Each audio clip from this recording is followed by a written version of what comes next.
Okay, we'd like to welcome Gonzaga to the dais. We have head coach Mark Few, and then moving down the line, Josh Perkins, Nigel Williams-Goss, Shimmick Karnowski, Jonathan Williams, and Jordan Matthews. We'll turn it to Coach for opening statement, and then we'll open it up to questions up here. Hey, we're obviously excited to still be playing in what I consider, and I think these guys agree, the greatest sporting event in the world. We feel fortunate, but also I think satisfied that we got through that thing last night. I have the ultimate respect for how tough and physical West Virginia is, but like I said, these guys are every bit as tough and resilient. I've shown that all year, and definitely Xavier has our full attention. I mean, they are on an absolute roll, the way they're shooting the ball and playing right now, probably as good as anybody in the tournament right now. And so we got our hands full with a short prep. All right, hands for questions. We'll bring a mic over to you.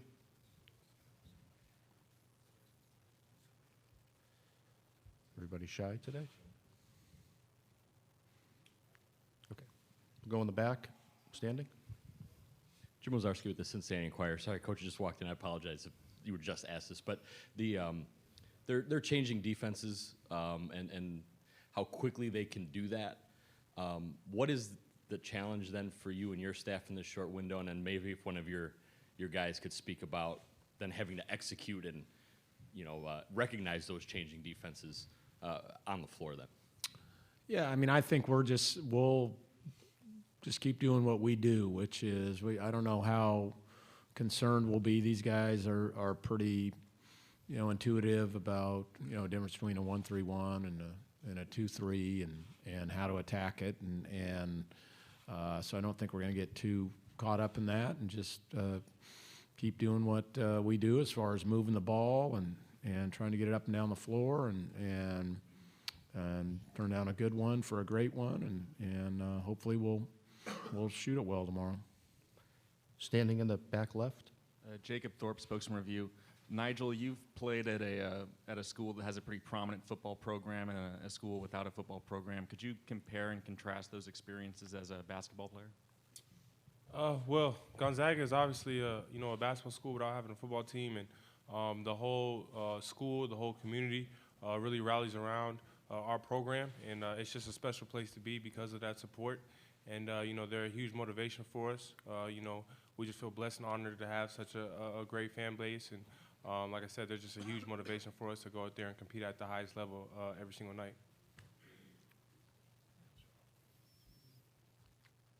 Anybody? The front, third row, far left. For Mark, a couple things. Jeff Frotto of the Mercury News. Mark, Chris Mack said he found your monkey, and I wondered if you wanted to arrange to pick it up later from him. Nice. And nice. And also, could you just talk about the problems that Trayvon Blewett presents any opponent? I mean, I don't know. Maybe Josh Jackson or somebody or Mason is on as big a role as Blewett is right now. I mean, some of those it doesn't even look like he's looking at the rim, and they're going in and tough shots, closely guarded shots. So I think the big thing for us is just to try to make him work as hard as he can, so he doesn't just get easy touches and he doesn't get any easy looks. And if he makes closely guarded shots and we do everything we can with a hand up and it's contested, that's all we can do. But the biggest thing is taking away some of those easy ones off some of their actions.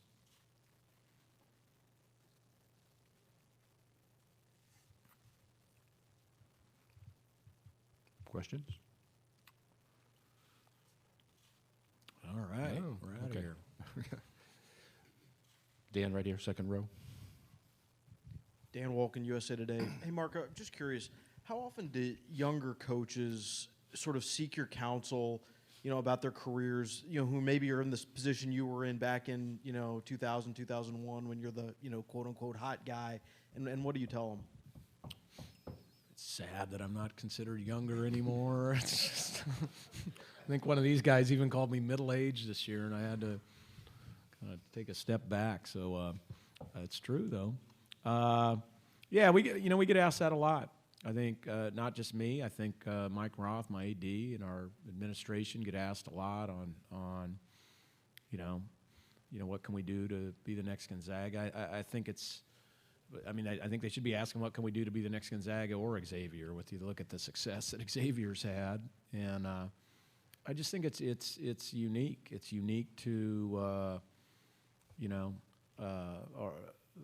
our school, where it was at that point in time. Their willingness to grow.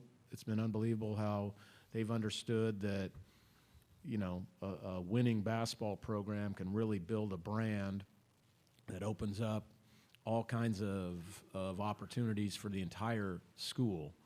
And it's a win-win for everybody when it's done right. And I think the community has also realized that too. And I think it was a unique point in time in Spokane that we came on the scene, and we've been fortunate to feel all that attention and feel that love. And it's been just kind of a combination of all those things. Yeah, Dan, hang on one second. Just throw it on there. How did you know back then that it was the right time to sort of build it as opposed to bounce like some other coaches might do? I didn't. I didn't. I mean, I just knew that first time in '99 we didn't want to be a one-hit wonder, and I knew if we just could keep growing incrementally every year, and the challenge is still to do that.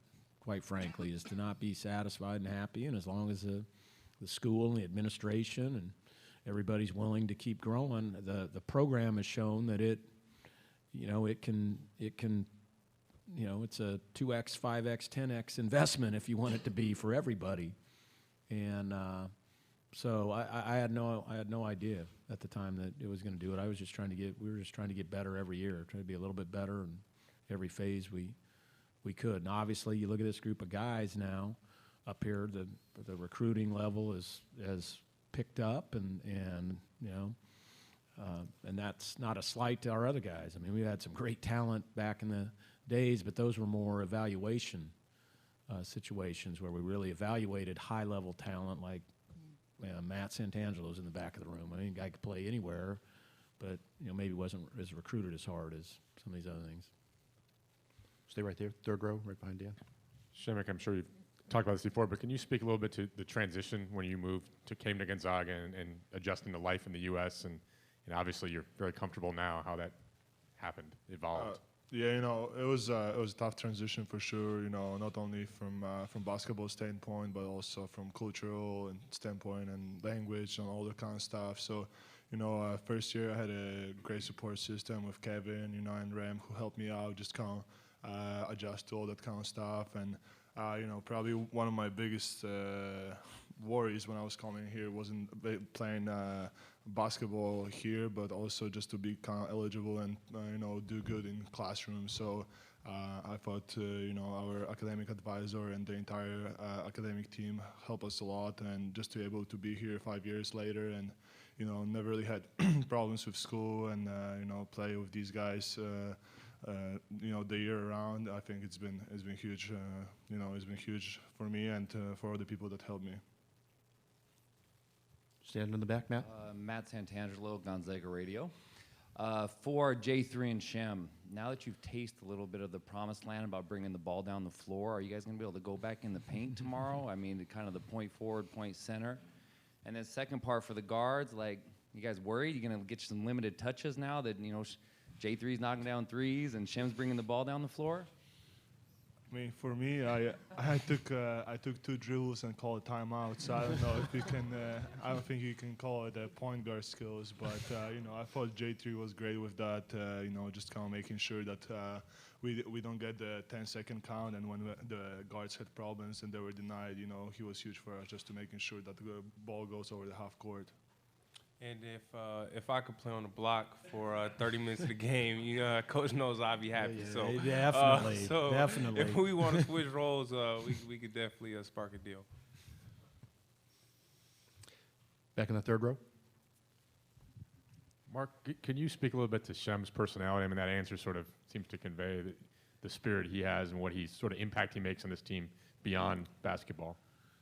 Yeah, again, I think hopefully everybody's familiar with everything he went through.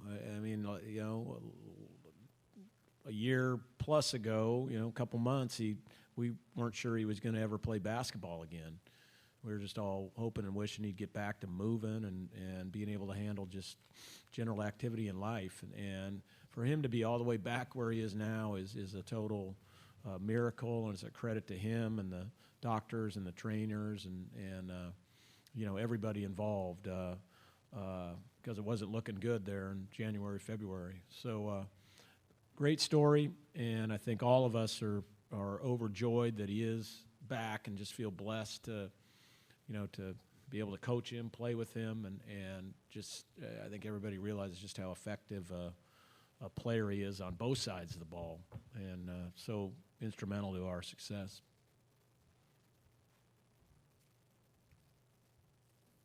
Any other questions? We'll send the coach. You stay here. We'll send the student athletes to the breakout rooms. The floor is open for Coach Few for any additional questions. Or fishing tips. No, yeah, I don't think this room's got any.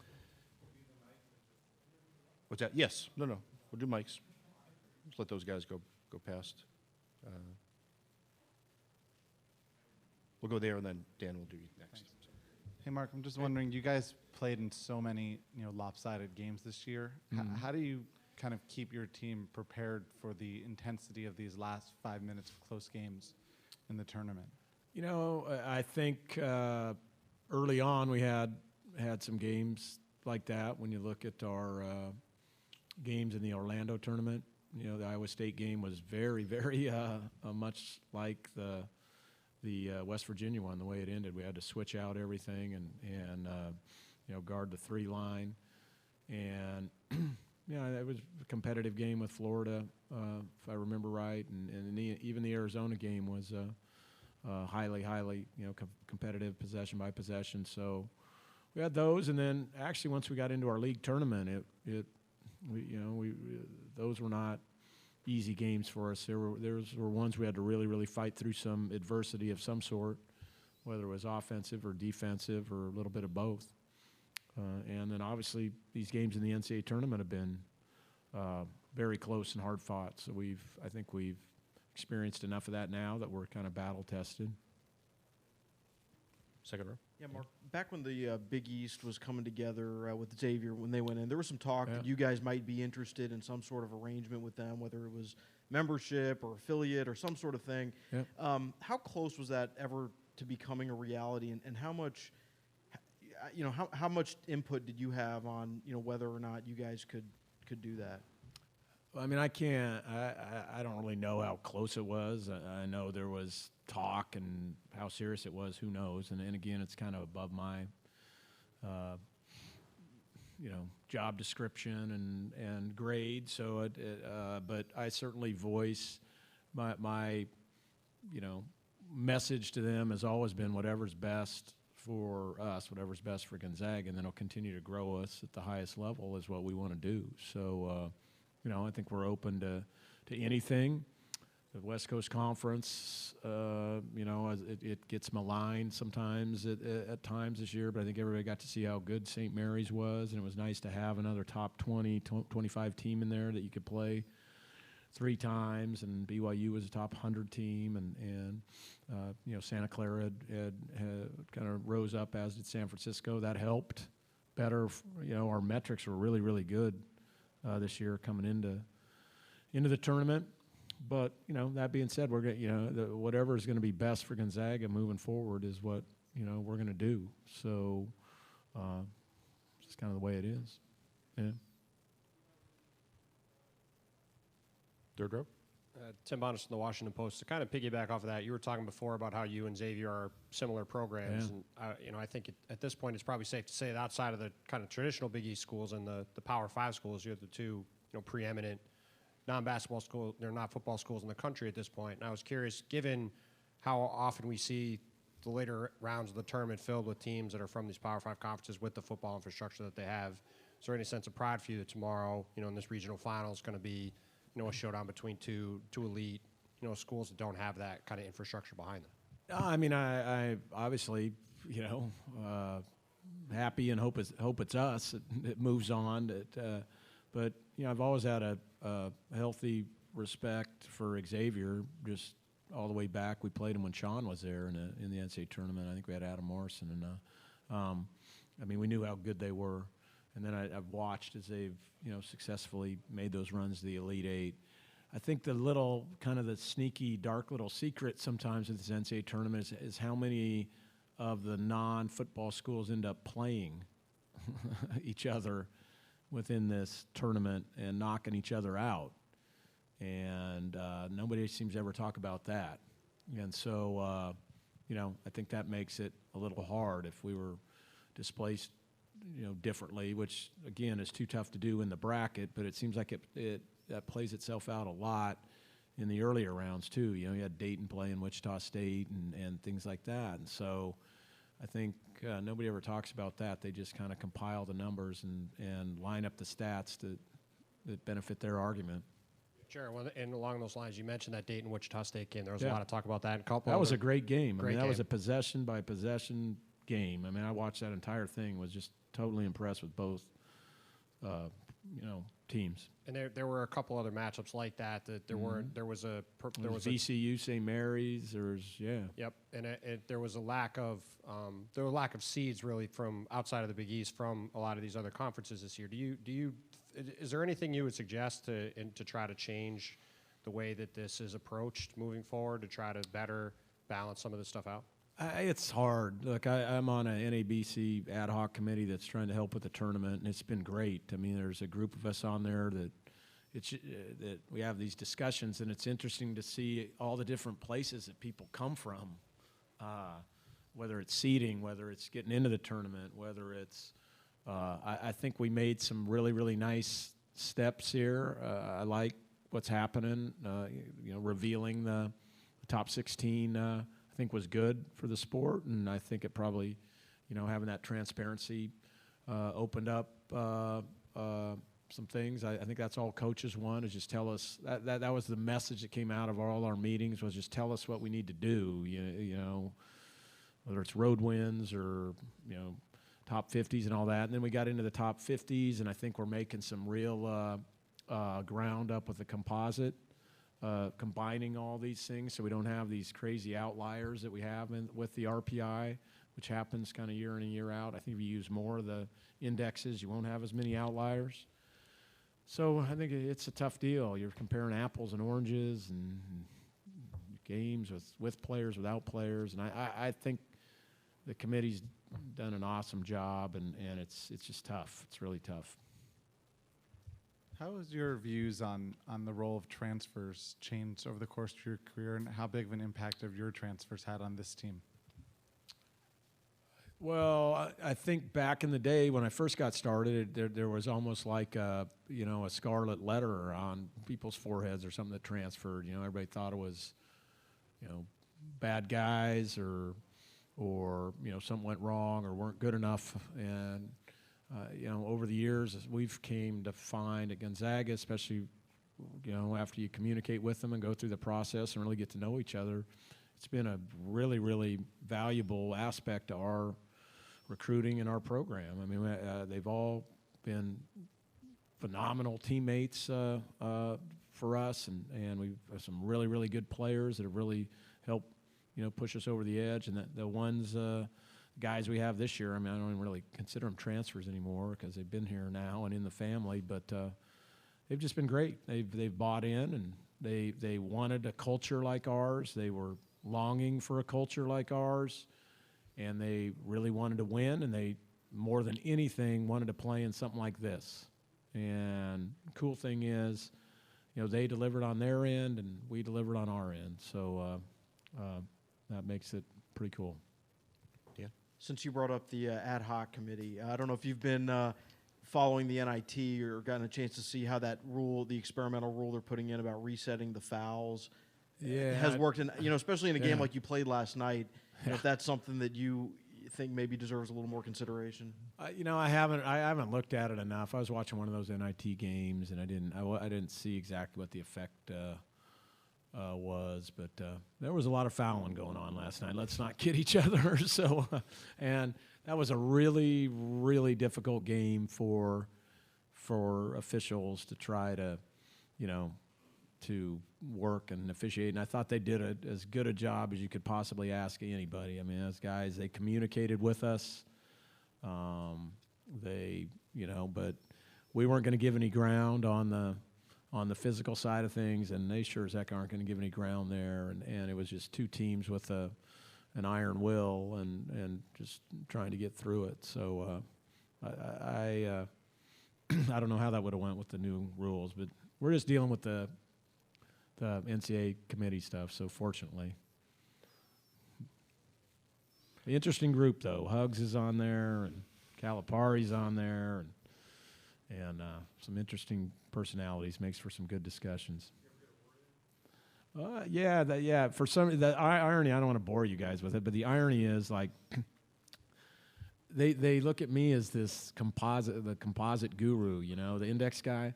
I don't have an email. Okay, I do not have an email. I don't know how to do Snapchat. I don't know how to do Twitter. I don't know how to do any of these things. And they always, he's the computer guy, and he's got lots of Hugs and Calipari are always giving me. I'm like, what are you talking about? I know nothing about these things. And so anyway, you're talking to the computer guy of the ad hoc committee here. And any other questions? Jeff? Mark, in talking to you over the years, I get the sense that you probably care less about your legacy than maybe other people around you do. Mm-hmm. Is that a fair way of putting it? And can you explain? Would making a Final Four change the way you view your career at all if you guys are able to win tomorrow?